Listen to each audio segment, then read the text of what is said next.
Ya pemirsa, itulah tadi kira-kira beberapa hal ataupun Ketua Umum PDIP Megawati Soekarno Putri yang beberapa kali menyinggung soal nama Presiden Prabowo Subianto, termasuk juga menyebut soal nasi goreng. Ada momen yang menarik juga pada saat itu tertangkap pada peringatan hari ulang tahun PDI Perjuangan ke-52 pada 10 Januari lalu nih, Mas Guntur, Bang Hendarsam dan juga Kang Cecep yang nanti akan berbicara lebih banyak mengenai ini. Kalau kita lihat momen kebersamaan pada saat itu, Bu Mega juga berdampingan dengan putra-putrinya. Ada politikus senior PDIP di situ, Bang Sudiarto. Di situ yang coba membisikkan kalimat kepada Mbak Puan, kemudian diteruskan ke Bu Megawati Soekarno Putri. Kalau dilihat dari mimik wajah ataupun gerak bibirnya, nah nih kita coba zoom ini lebih dekatkan lagi. Diduga nih kalimatnya Presiden Prabowo minta waktu untuk ketemu mama gitu. Nah ini yang menarik akhirnya untuk membahas apa yang kemudian akan menjadi rencana dari Ibu Megawati Soekarno Putri dan juga Presiden Prabowo Subianto. Kita akan membahasnya pemirsa malam hari ini bersama dengan Mas Guntur Romli, politikus PDIP. Mas Guntur, apa kabar? Sehat? Kabar baik, sehat. Dan juga dari Gerindra ada Bang Hendarsam Maranto. Kok Bang Hendarsam sehat? Sehat, alhamdulillah ya. Dan untuk menilai serta mengawal kebersamaan ini, Kang Cecep Hidayat, pengamat politik kita dari Universitas Indonesia. Kang Cecep, sehat juga ya Kang? Alhamdulillah, selamat malam Anne, ya. Mas Guntur dan Mas Hendarso. Oke, Mas Guntur, ya. Ini apa sih yang disampaikan oleh Mbak Puan kepada Bu Mega pada saat itu? Kan udah kita simak bersama ya. Betulkah akan ada rencana pertemuan antara Bu Mega dan Pak Prabowo ini? Ya kita kan nggak bisa membohongi bahwa dari ucapan meskipun tidak terdengar suaranya ya memang seperti itu, bahwa ada rencana pertemuan antara Ibu Megawati Soekarno Putri dengan Presiden Prabowo Subianto.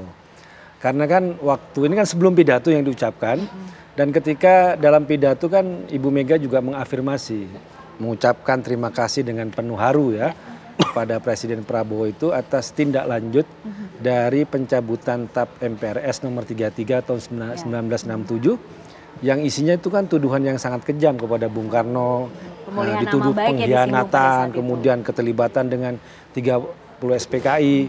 Nah kemudian pimpinan MPR pada waktu itu mengirimkan surat kepada Pak Prabowo, waktu itu presiden terpilih, untuk menindaklanjuti terkait dengan pelurusan sejarah terhadap Bung Karno dan pemulihan hak-hak Bung Karno sebagai presiden pertama Republik Indonesia. Dan itu dari laporan-laporan, utusan-utusan yang dikirimkan oleh Ibu Mega bertemu dengan Pak Prabowo dan sebagainya menunjukkan bahwa di situ ada keseriusan. Makanya Ibu Mega mengucapkan terima kasih. Karena ini kan terkait dengan soal pendiri bangsa ini, tidak hanya sebagai bapak biologisnya Ibu Mega, tapi kan bapak kita bersama yang memproklamatorkan kemerdekaan Republik Indonesia. Bagaimana mungkin seorang proklamator yang menyerahkan jiwa dan raganya kepada Republik tiba-tiba di hujung pemerintahannya dituduh sebagai pengkhianat. Dan itu baru dicabut dari tahun 67, baru dicabut tahun 2024. Jadi penuh haru. Ya, itu yang disampaikan kepada kepada publik.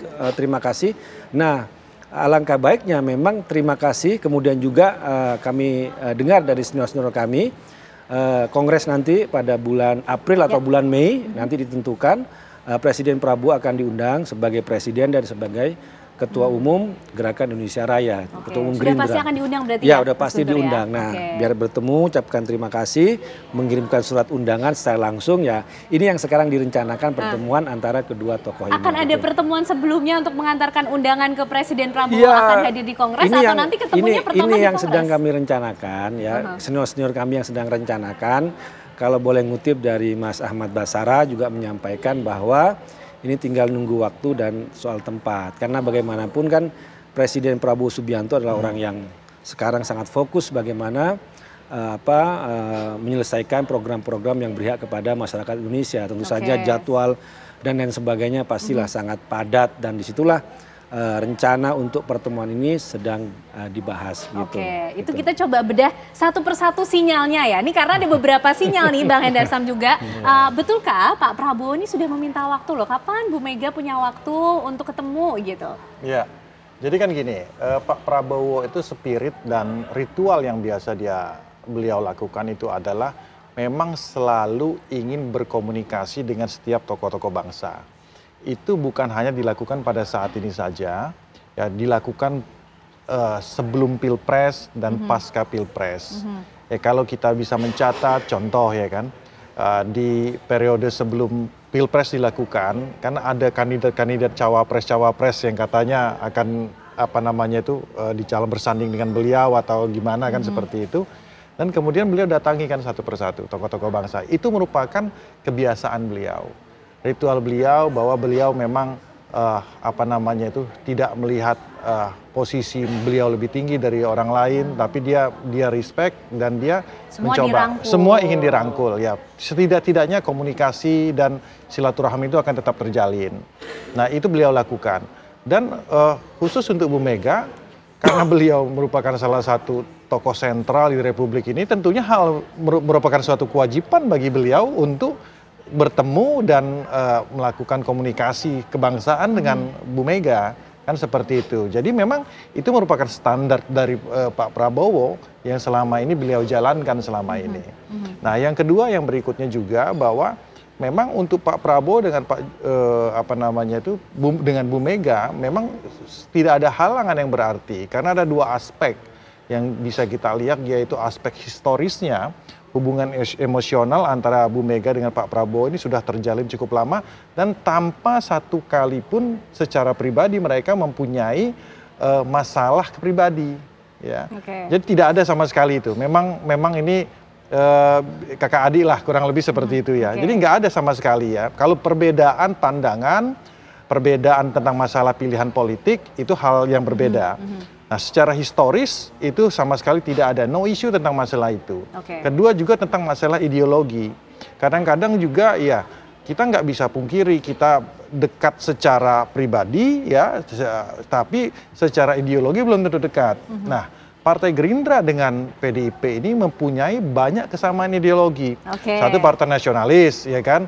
Dan program-programnya yang benar-benar menyentuh ke rakyat-rakyat kecil, ya, seperti makan siang gratis itu. Makanya Bu Mega pasti harusnya sepakat saya rasa dengan itu. Cuman dengan beberapa catatan itu hal yang wajar. Karena itu benar-benar menyentuh ke grassroots dan wong cilik ini tadi.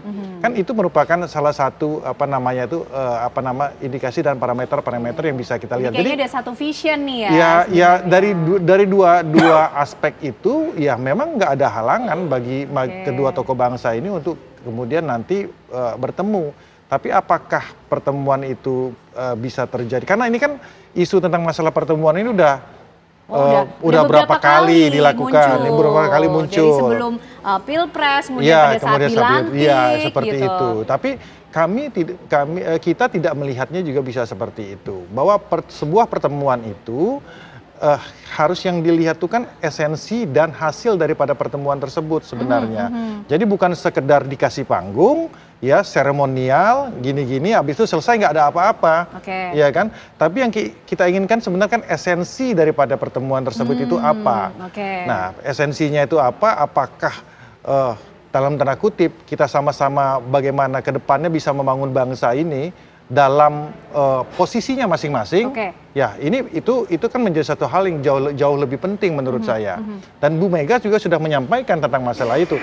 Nggak harus juga saya ketemu dengan Mas Bowo kan, ya saya bisa kirim utusan kalau saya mau apa-apa. Jadi kan sebenarnya secara esensi hal tersebut sudah terjalin komunikasi kan. Nah, tinggal senior-senior kita, abang-abang kita itu yang mencoba menginisiasinya. Kalau masalah itu masalah teknis, urusan beliau-beliau nanti dari kabar dari senior-seniornya udah ada info belum Bang? Sudah. Kapan dan di mana gitu kira-kira? Kalau ini kan spill-spillnya kayaknya dekat-dekat Kongres atau pada saat Kongres. Sudah ada. Kalau dari Gerindra? Ya sudah ada, udah pasti sudah terkoordinasi ini Bang Dasko kan sudah ngomong juga ya bahwa sudah ada inisiasi dan sudah ada dari beberapa tokoh-tokoh ya elit-elit untuk melakukan pertemuan tersebut. Tapi masalahnya kembali lagi tadi ada atau tidaknya, terjadi atau tidaknya pertemuan tersebut itu bukan faktor utama menurut saya pribadi.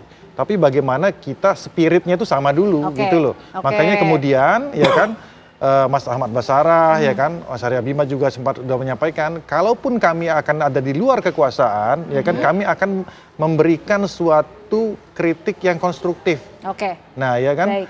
artinya artinya bukan politik asal beda, ya kan, semua yang dikatakan pemerintah salah, kan nggak kayak gitu kan, gitu gitu juga. kan. Nah, itu kan penting buat baik. message yang Ya. penting buat kita semua ke Oke, depannya. Kang Cecep nampaknya ini sudah kehangatannya sudah mulai ada, Iya. tinggal diteruskan. Betul, Tapi betul. nanti kira-kira di mana dan kapan, dan ini betulkah akan realisasi? Karena sudah beberapa kali sebenarnya betul isu-isu pertemuan ini mencuat. Tapi dijawabnya nanti ya, Kang Cecep ya. Usai jeda kami akan kembali dengan sinyal-sinyal lainnya nih dari tokoh-tokoh senior PDIP dan juga respon dari Gerindra. Kami kembali pemirsa untuk Anda sesaat lagi. Ya, Kang Cecep nih kalau menurut Bang Dasko ini sebenarnya bukan hal yang luar biasa, tapi ini hal yang baik. Nah, tadi kan sepertinya kesamaannya sudah mulai ada nih dari PDIP dan juga Gerindra. Kalau Kang Cecep melihatnya pertemuan kali ini betul-betul akan realisasikah, tidak seperti rencana pertemuan-pertemuan sebelumnya? Ya, kalau kita mendengar dan melihat ya pidato Ibu Mega, kemudian bagaimana ada komunikasi antara Ibu Puan dengan Ibu Mega, itu kan sebenarnya ada dua kemungkinan ya. Akan terjadi pertemuan langsung antara Ibu Mega dengan Pak Prabowo atau Bu Mega akan menggunakan perantara. Itu yang pertama. Kemudian yang kedua, kita lihat dari tadi Bu Mega sempat bilang juga, ini adalah sebuah strategi politik. Jadi yang bisa kita baca adalah terjadi perubahan strategi komunikasi politik Bu Mega terhadap Presiden Prabowo. Yang pertama bisa jadi adalah politik nasi goreng, ya. Ketika itu terjadi kan mungkin yang terbaca adalah ini hubungan yang personal, hubungan yang yang hangat di antara dua orang yang punya hubungan emosional. Oke. Karena secara historis hubungannya baik. Ya, no Tapi issue kemudian katanya. ketika disampaikan akan menggunakan perantara, messengers ya, kira-kira gitu. Nah, ya berarti ada shifting, ada perubahan strategi komunikasi politik, yaitu dari yang sebelumnya personal menjadi impersonal, dari yang sebelumnya mungkin amat emosional jadi profesional. Kenapa bisa demikian? Bisa jadi di sini Bu Mega ingin membangun komunikasi simbolik ya dengan Prabowo, Presiden Prabowo. Oke. Itu yang pertama. Kemudian yang kedua yang disampaikan tadi dalam pidato Bu Mega itu kan ini bentuk dari komunikasi politik yang simbolik ya. Kenapa di sini kemudian kita lihat ada perubahan strategi komunikasi politik? Kenapa? Gimana? Jadi Bu Mega sampaikan tadi akan menggunakan perantara. Kenapa perantara? Disinilah kemudian PDIP ingin memberikan simbol pada publik bahwa kami memang mendukung pemerintah, tapi ada posisi bagaimana kami ini terus sebuah partai yang independen, yang mandiri, tidak dapat intervensi oleh pemerintah. Ada dua pihak di sini, dan justru dengan penggunaan perantara itu justru lebih mudah terkontrol sebenarnya perantara ini ya. Pesan yang dibawa apa kan hati-hati juga nih perantara. Jadi publik juga tidak menafsirkan tidak ada kesalahpahaman di hadapan publik. Itu yang kedua. Selanjutnya di sini kita lihat sebenarnya posisi dari politik dan posisi dari PDIP ya, termasuk Megawati dan terhadap pemerintah. Di sini melanjutkan dari yang tadi ya, bagaimana kemudian secara posisi jelas ada kita memang mendukung pemerintah. Ya sampai at least minimal sampai sekarang nih, karena belum ada ada informasi bergabungnya PDIP menjadi bagian partai pendukung pemerintah, tapi tetap memberi dukungan yang konstruktif ya terhadap pemerintah. Di sini ada posisi tawar yang berbeda juga. Yang disebut mitra strategis ya, kalau kata PDI gitu kan. Ya, selanjutnya kalau kita lihat ini sebenarnya adalah cara Bu Mega ya, mungkin ingin melakukan desentralisasi ya, regenerasi. Nah, karena kalau kita lihat ya pengalaman sebelumnya, misalnya ketika PDIP bertemu dengan Nasdem misalnya, tokoh senior juga, lagi itu bukan Bu Mega tapi Bu Puan yang memimpin atau Pak Sekjen Hasto, saya lupa lagi itu. Atau beberapa hal yang lain, pertemuan dengan Demokrat lagi itu AHY di GBK lagi itu kan Bu Puan juga dengan Pak Sekjen Hasto. Nah, di sini kan terlihat ada desentralisasi ya. Kewenangan yang diberikan oleh Bu Mega yang tokoh senior bangsa kepada generasi yang lebih muda, ya mungkin senior juga di hadapan. Tapi tidak akan mengurangi esensi kah ketika yang datang perantara bukan langsung Bu Mega? Ketika tadi saya sampaikan di awal ya, ketika dia perantara justru akan lebih hati-hati karena kan dilihat publik pesan apa yang hendak disampaikan Ibu Mega itu akan terdeliver, tersampaikan dengan pasti jelas tanpa tambah atau dikurangi, karena dia kan bersama-sama. Jadi justru di sini memperlihatkan kepada publik pesan yang perubahan strategi komunikasi politik bukan lagi personal, bukan lagi emosional, bukan tetap hangat, tapi kemudian terbangun ada profesional partai, ada struktur partai, ada tim dari partai yang melakukan komunikasi. Oke, standing point PDIP justru menjadi lebih jelas lebih jelas, kemudian dan yang akhirnya bisa masuk ke penjelasan yang selanjutnya, ini bisa mengurangi apa ya namanya ya, entah tuduhan atau apa ya, pembelahan. Misalnya kan mungkin ada bagian dari PDIP yang tidak sepakat misalnya kalau PDIP bergabung dengan pemerintah. Ini kan tentu ini dengan kalau Bu Mega nggak ketemu langsung, ini akan lebih mengurangi potensi konflik internal. Dari luar juga ya masyarakat melihatnya demikian. Justru ini bagaimana kemudian ini terjadi hubungan yang amat profesional antara PDI Perjuangan sebagai partai pemenang Pileg ya dengan Presiden Prabowo ya, kabinetnya. Demikian ya. Oke, baik. Bang Hendarsam, kita mulai masuk, kalau tadi sudah membuka, masuk ke main course-nya. Hidangan utamanya, katanya Pak Prabowo ini minta nasi goreng. Gitu loh, ya kan, minta nasi goreng. Kita coba tanya dulu ke yang minta, betulkah seperti itu? Nanti kalau ketemu ada nasi goreng gitu loh, Bang Hendarsam. Ya kan sebenarnya kalau kerinduan terhadap masakan nasi goreng Bu Mega ini kan bukan pada saat sini aja, sudah pernah terjadi dan di kediaman Bu Mega pada saat itu. Tersirat sudah pernah beliau sampaikan. Jadi ini kan sebenarnya lebih kepada bahasa atau narasi politik ya saja kan sebenarnya, bahwa nasi goreng itu merupakan simbol ya kan, merupakan media untuk melakukan suatu komunikasi atau pertemuan, kan seperti itu sebenarnya kan kalau kita tangkap. Jadi tapi ya tidak bisa menyampingkan juga bahwa Pak Prabowo sebagai orang yang jujur dan belak-belakan, kalau memang masakan nasi goreng Bu Mega memang enak kan gitu kan. Itu juga nggak bisa kita sangka. Kan? Karena yang perasaan Pak Prabowo langsung. Kalau yang tokoh lain yang ngomong, yang bisa ngomong manis mungkin bisa beda kan.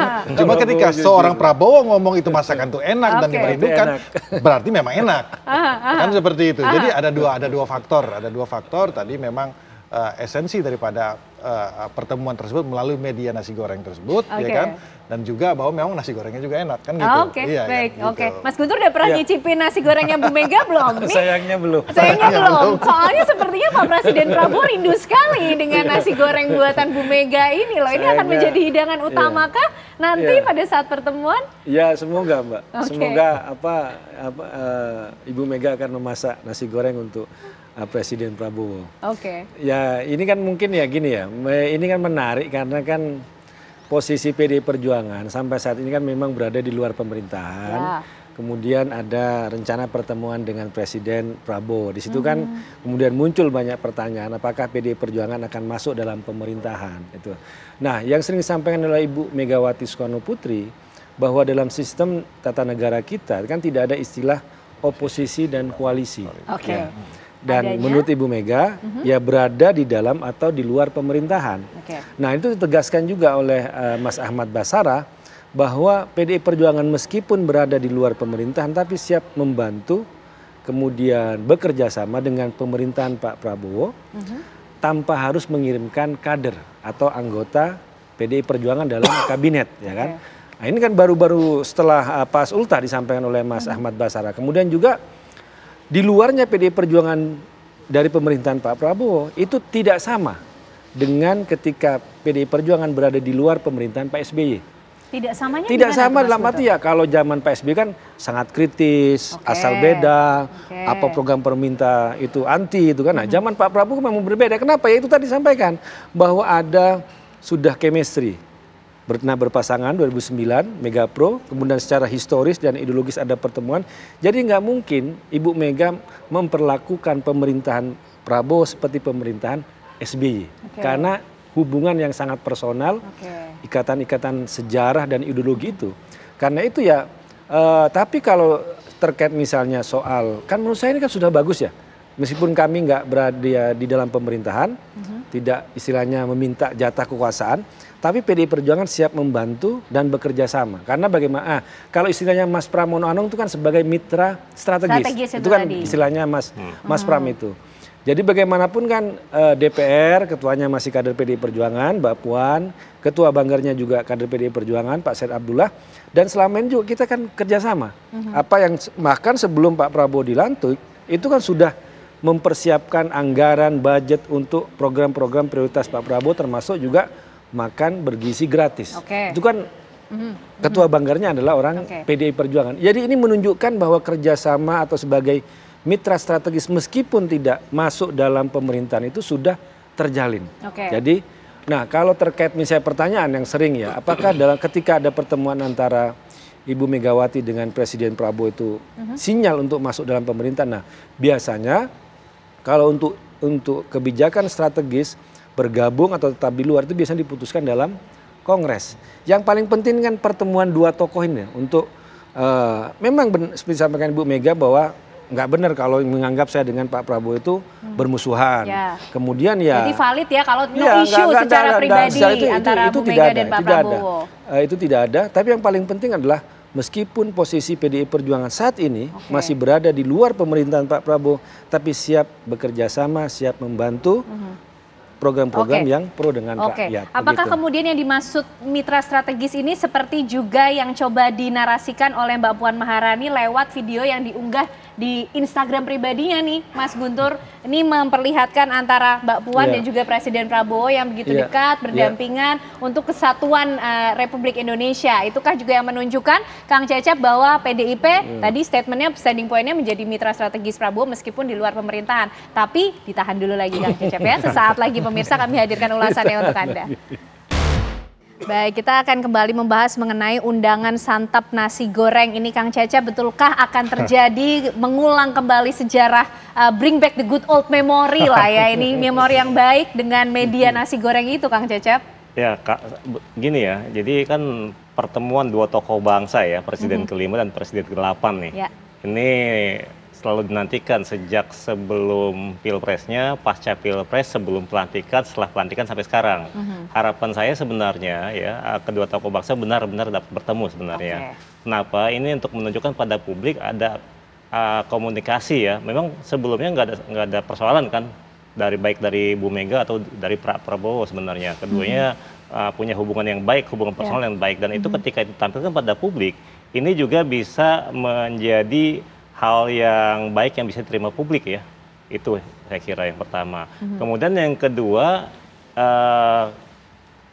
kalau tadi terkait dengan postingan Mbak Puan ya di Instagram, di akun yang Instagram pribadinya, di pin Kang Cecep. Ini kan kalau kita melihat dari elemen-elemen komunikasi politik ya, di situ terjadi gini ya, bahwa ada komunikator dalam hal ini Mbak Puan yang ingin menyampaikan kepada publik ada simbol-simbol ya bahwa PDI Perjuangan ini dan juga Presiden Prabowo itu bisa menampilkan wajah yang kolaboratif, bisa bekerja sama sebenarnya, meskipun kami berada di luar pemerintahan. Yang disebut mitra strategis. Dan kemudian dengan penggunaan Instagram, ini kan penggunaan media sosial, jadi menunjukkan bahwa pemimpin itu pemimpin yang modern ya. Itu kan itu menjangkau ya siapa audiensnya, ya banyak kalangan. Ya pemilih audiens yang lebih luas gitu ya, khususnya generasi muda yang mengakses Instagram atau media sosial yang lain, sehingga kemudian pesan ini bisa sampai ke bawah,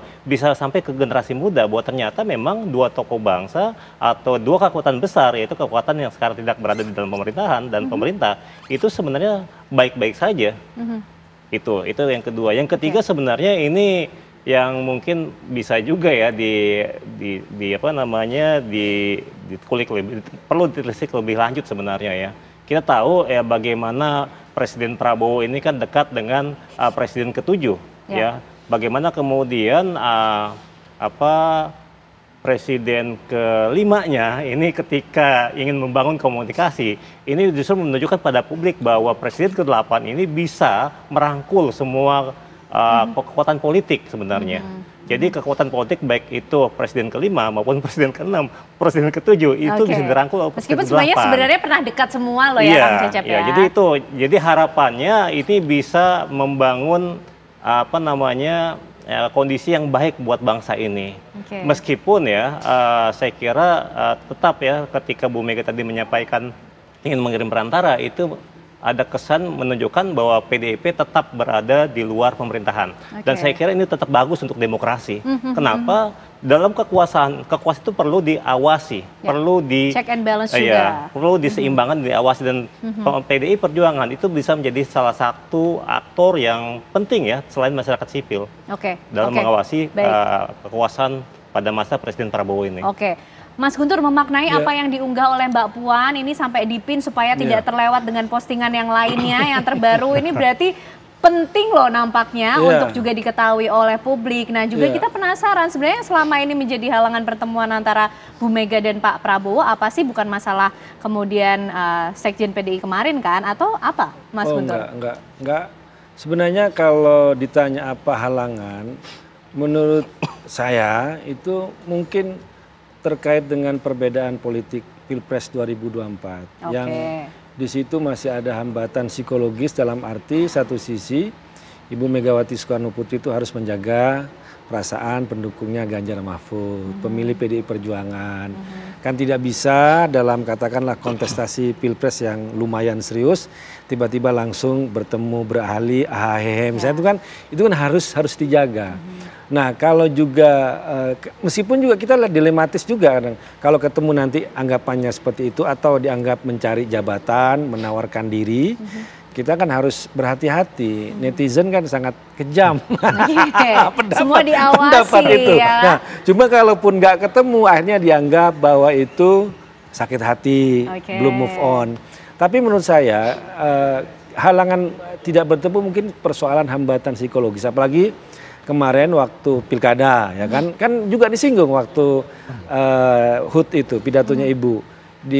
Ada yang kangen nasi goreng saya tapi saya lagi repot banyak anak yang nggak malah itu kan? Dan itu kan soal psikologis kan. Jadi bukan faktor lain ya menurut saya ya.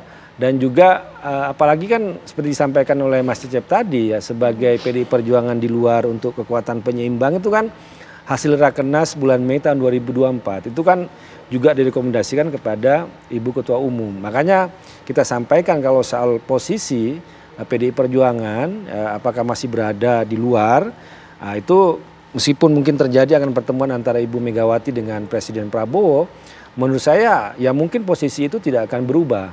Ya karena itu biasanya diputuskan dalam Kongres. Tapi yang paling penting menurut saya adalah meskipun PDI Perjuangan berada di luar pemerintahan Pak Prabowo, bahwa hubungan antara Ibu Megawati dengan Presiden Prabowo itu baik dan PDI Perjuangan siap membantu dan menjadi mitra strategis pemerintah Presiden Prabowo. Menurut saya itu yang paling penting. Itu yang paling penting kesiapan dari Bu Mega untuk bisa mendukung pemerintahan walaupun di luar pemerintahan. Artinya semoga apa yang ingin dilihat oleh publik menantikan mungkin pertemuan antara Pak Prabowo dan Bu Mega ini betul-betul bisa terjadi dan bukan mungkin bisa dihalangi lagi begitu Mas Guntur oleh kasus-kasus mungkin yang menimpa kader seperti Sekjen Pak Hasto ini bisa dipastikan tidak akan menjadi penghalang ya berarti? Tidak, bukan. Kan itu bukannya Pak Prabowo, kan nggak ada hubungannya sama Pak, nggak ada urusannya. Jadi jangan sampai nih publik kemudian menduga-duga lagi nih Mas, gitu ya. Nggak ada hubungannya. Nggak ada hubungannya. Itu tidak akan menjadi penghalang. Bang Hendar Sam, itu tidak akan menjadi penghalang. Artinya sepertinya betul-betul bolehlah kita optimis atau berharap pertemuan ini betul-betul akan terjadi, akan ada penutup yang manis setelah main course nasi goreng, akan ada dessert yang akan kita saksikan nanti dalam pertemuan Bu Mega dan Pak Prabowo. Begitu kan? Ya, Bang Hendar Sam? Ya, pertanyaan apa nih? Ya, jadi intinya ini akan betul-betul terjadi dong berarti kan? Kita sama-sama ingin, memang bertemu. Sekarang gini, kita semuanya sebagai anak bangsa, siapa sih yang nggak pengen semua pemimpin-pemimpin kita itu bersatu? Siapa sih yang nggak pengen semua pemimpin kita itu harmonis? Apalagi semangatnya Pak Prabowo merangkul. Spirit beliau ada seperti itu, terlepas dari perbedaan pandangan politik, ya, perbedaan tentang masalah program-program. Tapi secara dari kita pribadi, saya rasa semua sama. Pengen pemimpin kita itu harmonis. Ada di mana di satu fase memang kita itu berlawanan. Jadi memang harus ada saya mempunyai sebuah teori bahwa berlawanan dan bermusuhan itu hal yang berbeda. Ya kan? Kita berlawanan tapi kita nggak harus bermusuhan gitu. Kalau bermusuhan ya udah bermusuhan kan gitu kan, namanya musuh kan gitu kan. Tapi kalau kita berlawanan selesai sebuah kompetisi ya maka ya selesai. Ya kayak saya sebagai lawyer kan, makanya ditulis tuh kalau di lawyer tuh si A lawan si B. Karena bukan si A musuh dengan beda si makna B. Ya? Itu berbeda makna. Karena ketika berlawanannya konteksnya konteks perkara tersebut. Ya kan gitu kan. Begitu juga hal ini. Kalau konteksnya kita berlawanan pada saat itu konteksnya pilpres, konteksnya pilkada, ya kan. Toh juga sudah selesai. Oh sudah selesai, ya sudah. Sama juga kayak pertandingan sepak bola, ya saya pakai analogi aja kan gitu. Pertandingan sepak bola itu nggak ada Liverpool bermusuhan dengan Manchester United, seperti Liverpool versus itu kan berlawanan. Tackle-tacklean di situ memang. Dan Pak Prabowo tidak masalah kalau beberapa kali mungkin harus berlawanan, walaupun begitu Bu Mega tetap mendukung kalau ada program-program yang baik, begitu ya Bu. Jadi memang sportivitas, spirit sportivitas dalam olahraga itu harus kita bisa kita influence ke dalam politik juga. Kalau tadi sudah ada analogi, kita juga sudah menangkap sinyal-sinyalnya, kita tinggal tunggu. Betulkah menunya nanti akan nasi goreng dalam pertemuan yang sedang direncanakan oleh para senior dari kedua partai ini ya?